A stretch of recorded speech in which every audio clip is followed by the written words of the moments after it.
Saya rasa saya rasa banyak. Okey, Nur Ashikin, doktor jangan lupa nanti bagi amaran dekat pembantu malaikat maut sama Kang Duk ada bagi tahu berapa lama boleh hidup pula, duk buat mitos lah, mentos lah, mental lah orang tu. Okey betul Tolong jangan buat kerja palatau untuk apa ni orang kata meramalkan kematian orang lain Itu adalah perbuatan yang melangkaui kepercayaan terhadap agama dan juga Tuhan. Sebenarnya dalam agama Hindu pun kami ada malaikat maut yang kita sebut Yema Dharmaraja. Yema Dharmaraja ni dia adalah malaikat maut yang tugas dia dalam agama Hindu kita percaya bahawa dia adalah orang yang malaikat yang bertanggungjawab untuk mencabut nyawa. Jadi dalam agama saya pun mempercayai benda yang sama. Jadi saya rasa dalam agama Islam pun benda yang sama juga Cuma saya tak ingat malaikat maut ni apa nama dia. Macam saya ingat malaikat Jibril yang beberapa tu saya ingat lah, tapi malaikat maut ni saya tak ingat nama dia apa Israel. Saya tak ingat nama malaikat maut tu apa dia punya term tu, I tak ingat lah, but I know ada malaikat maut lah Dan saya rasa a lot of people yang percaya kepada agama and all that, kita percaya bahawa sakit kesihatan, rezeki, jodoh, kelahiran, kematian, semua ni adalah urusan Tuhan, bukan urusan kita. Kita hanya boleh berikhtiar sebagai seorang doktor. Adakah saya yang memberi kesembuhan? No. Saya hanya menjalankan tanggungjawab saya. Saya memberi rawatan yang sama kepada semua pesakit. Tetapi pesakit mana sembuh, pesakit mana tak sembuh adalah bergantung kepada kesembuhan yang diberi oleh Tuhan sebenarnya.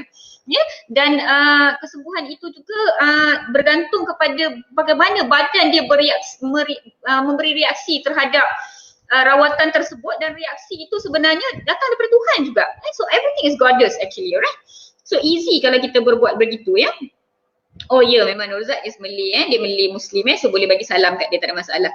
Dan juga saya nak express sedikit dekat sini tolong berhati-hati apabila memberi salam kepada saya. Boleh cari sendiri apakah hukum memberi salam kepada bukan Islam sebab saya tak pernah jawab. Tapi kalian yang memberi salam tu tolong explore sikit, kamu boleh ke bagi salam secara sepenuhnya kepada bukan Islam, dan boleh ke apakah hukum dia, sebab saya agak tak selesa dulu saya pernah diberitahu bahawa saya tak boleh menjawab dan ada hukum-hukum dan sebagainya, so saya tak nak sentuh perkara-perkara yang sebegini. Alright? Okey, sedikit itu. So far itu sahaja kepada semua wanita mengandung di luar sana. Tolong update korang punya My Sejahtera app, pergi balik dekat Play Store, refresh, update sebab ada feature baru untuk wanita mengandung. So wanita mengandung boleh register. Saya harap JKJAV akan awalkan pemberian vaksin kepada wanita mengandung supaya kita dapat lindungi mereka. Saya rasa semalam saya dapat satu berita ada seorang staff nurse meninggal dunia di Labuan bersama dengan bayi di dalam kandungan beliau jadi sangat sedih melihat gambar arwah yang terakhir dengan baju staff nurse dia, sangat menyayat hati sebenarnya. So kepada yang beragama Islam boleh sejahterakan Al-Fatihah kepada dia. Saya rasa semalam dia meninggal dunia. Sedih sangat, wanita mengandung memang mempunyai risiko yang sangat tinggi jika dijangkiti COVID-19. So please berjaga-jaga. Dan saya rasa itu sahaja untuk malam ini.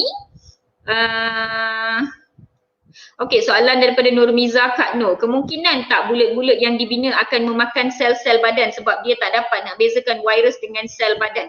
Sebenarnya kan saya rasa agak pelik dan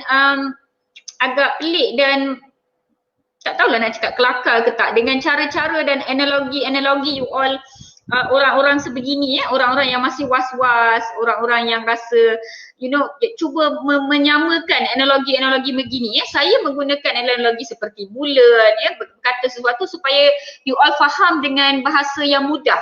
Sekali kan saya cerita neutralizing antibody, saya cakap IgG, IgM, cell surface, cell wall apa sebagainya, you all tak faham pula. Sebab tu saya gunakan analogi yang mudah.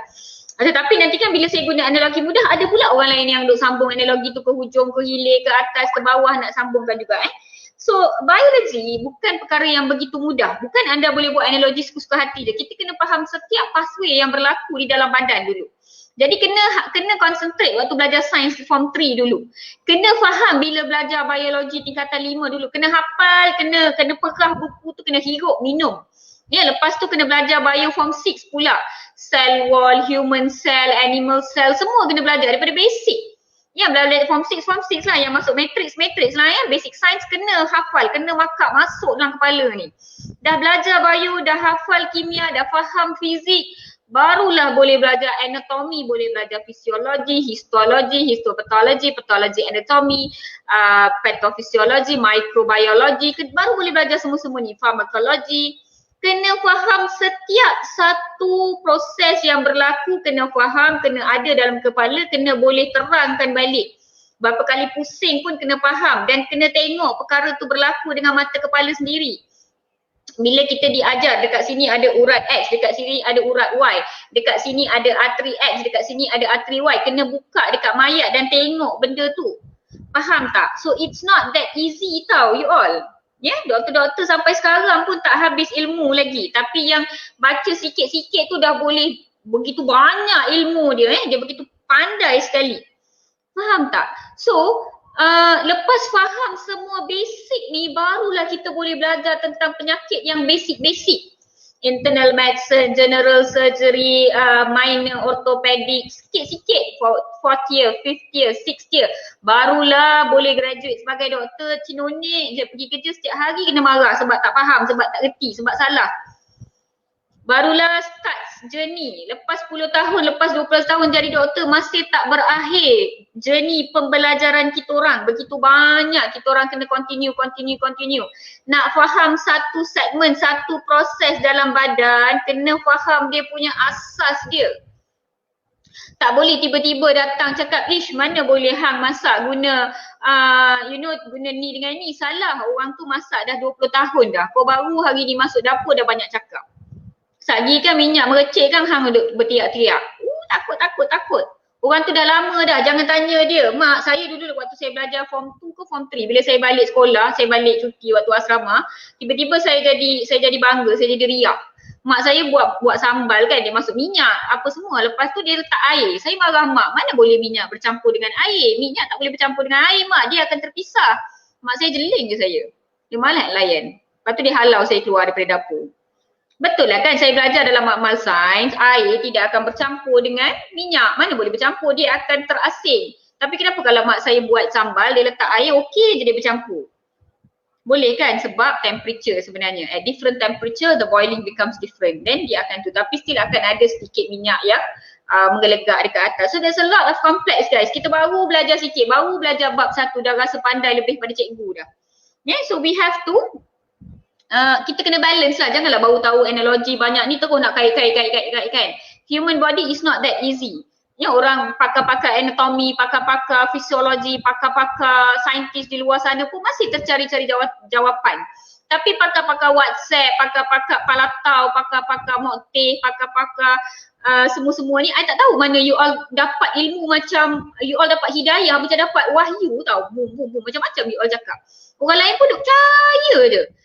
Hey, saya tak tahu nak cakap apa. Tapi rasa kelakar analogi tu. Boleh tak bulat tu makan diri sendiri? We are talking about neutralizing antibody. Macam mana neutralizing antibody nak makan diri you sendiri? I don't understand.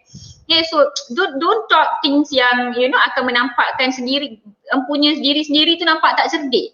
Kan saya gunakan perkataan lain kan nampak macam kasar sangat pula tapi bila kita nak bercakap tentang sesuatu, kalau tak pandai masak, diam je. Bila orang lain masak, senyap je. At least lah orang tu tak tahu kita tak pandai masak, kita senyap je. Bila makan tu sedap lah. Kalau tak limau purut dia memang sedap. Kalau tak kalau tak serai ya memang sedap. Mampu cakap je. Jadi bila sebut 2-3 perkataan tu, dia rasalah macam kita pernah masuk dapur, pernah masak. At least dia tak tahu kita tak pandai masak. Jangan tunjukkan ketidakcerdikan kita. Faham tak? Ya, kadang-kadang keeping quiet is better. When you don't know, kadang-kadang you all tengok saya dekat Facebook 2-3 hari senyap je tak ada bunyi. Sebab benda yang viral pun saya tak tahu pun apa yang viral ni sebenarnya. Jadi sebab saya tak nak menyampuk, saya diam je. When you don't have anything good to say, just don't say anything. That's the best thing to do actually. Alright, so yeah, Roy Noya, saya pun mengantuk juga sebenarnya. So thank you so much for being with me today. Thank you Siti Suka kerana sponsor baju saya today. You all yang berminat untuk beli blouse Siti Suka boleh pergi ke website ataupun Facebook Siti Suka untuk beli. Siapa yang berminat untuk join program workout Siti Suka boleh juga hubungi mereka sama ada di Facebook, website ataupun Instagram Siti Suka. Thank you so much. Saya akan cuba datang live jika berkesempatan dalam beberapa hari ini. Saya nak umumkan sekali lagi macam saya cakap tadi, mulai dalam minggu depan ataupun minggu lagi satu, saya akan mulakan satu usaha untuk bawakan topik-topik kesihatan setiap Rabu. Paling sedikit 2 kali sebulan, kalau sempat saya akan buat lebih kerap. Saya akan bawakan topik-topik yang simple untuk kesihatan, untuk wanita, untuk kesihatan kanak-kanak dan sebagainya.